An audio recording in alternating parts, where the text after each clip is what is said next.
Hi friends,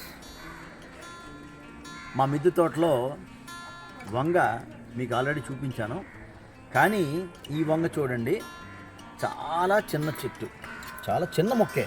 కానీ వంగ కూడా ఎలా అయిందో చూడండి ఒకసారి, ఎంత చక్కగా అయిందో మీకు చూపిస్తున్నాను. ఇక్కడ ఇంత చిన్న చెట్టుకి ఇలా ఇంత పెద్ద కాయలు అవటం అనేది నిజంగా గొప్ప విషయం.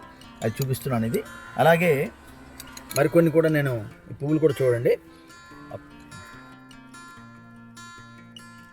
ఇంకా ఫ్లవర్ కూడా బాగా అయింది. పాలినేషన్ కూడా చేస్తున్నాం. ఎక్కడ ఫ్లవర్ ఉన్నా పాలినేషన్ ఖచ్చితంగా చేస్తాం.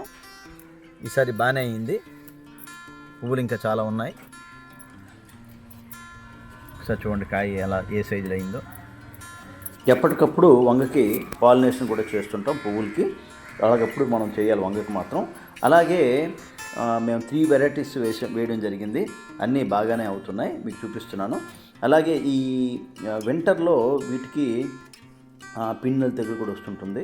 కాబట్టి మనం బూడిద, అలాగే ఒకసారి నేను వీడియోలో కూడా చెప్పాను, ఆ విధంగా మనం ఎప్పటికప్పుడు మనం ఆ విధంగా చేస్తే మొక్కలకి ఈ పిండి నెల అనేది రాకుండా ఉంటుంది.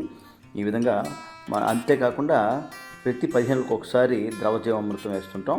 అలాగే అప్పుడప్పుడు కొద్దిగా మట్టిని మార్చి సారవంతమైన మట్టిని కూడా వేస్తుంటాం. ఆ విధంగా చేస్తాం.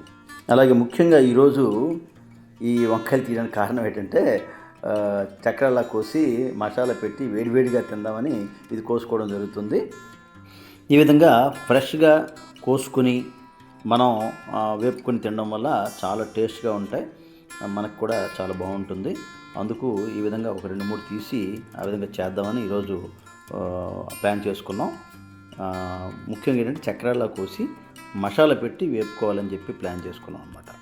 వంగ మొక్కలు చూశారు కదా ఎంత ఫ్రెష్గా ఉన్నాయో. ఫ్రెండ్స్, మిద్దె తోటలు ఇప్పుడు తీసాం కదా, ఆ వంకాయని ఇలా చిన్న మసాలా పెట్టి ఇలా ఉప్పు, పసుపు, కారం, శనగపిండి, బియ్యపిండి, దీంతో మనం ఇలా ఇలా వేపుకుని తింటే ఫ్రెష్గా వేడివేడిగా ఏమి రుచి! ఆహాహా!